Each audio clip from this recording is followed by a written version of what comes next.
host, Ron McFarlane!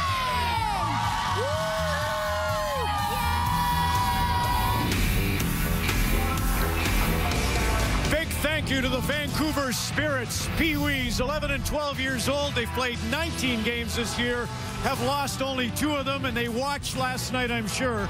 Roberto Luongo in Vancouver put on a show against Chicago. Hawks are at Calgary later. You can see we're at Air Canada Centre, downtown Toronto. This is a big game for the Maple Leafs.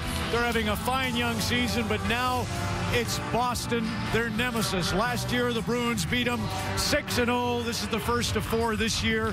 Boston outscored them 36-10. Don't have to tell Dion Phaneuf and the Maple Leafs. They'd love to have a big effort this evening against the Boston Bruins. James Reimer's been terrific. So we're on the air for the first of 2 games this evening from Toronto, where Foster Hewitt, over 80 years ago, went to the Eaton's building to figure out where they should put the gondola in the new Maple Leaf Gardens. And he went to that Eaton's building, up and down the stairs.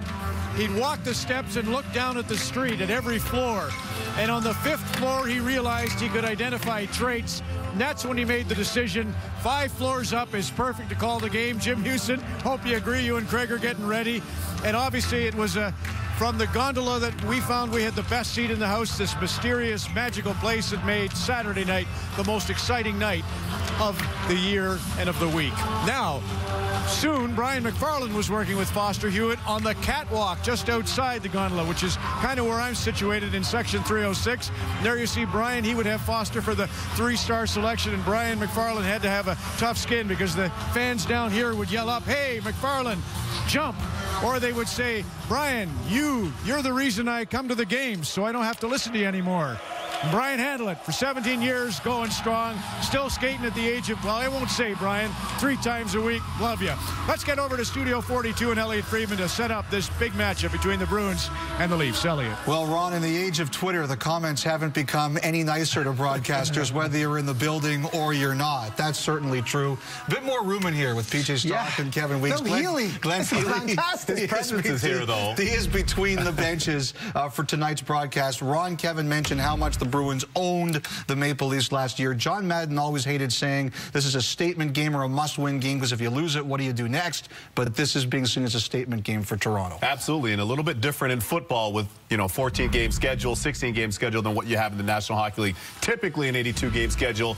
This year being a compressed 48 games. But I'm looking for a big bounce-back game for the Bruins. They played extremely well, save for that last game where they got absolutely annihilated. To the Sabres, 7-4. They get annihilated. Annihilated. They get annihilated. They got annihilated that game. They're brutal.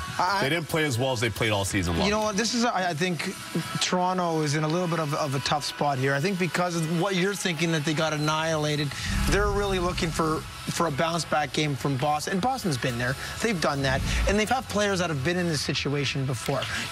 Their chemistry of their lines, they haven't changed their lines in the last 3 years. And let's go back to that Buffalo game. And this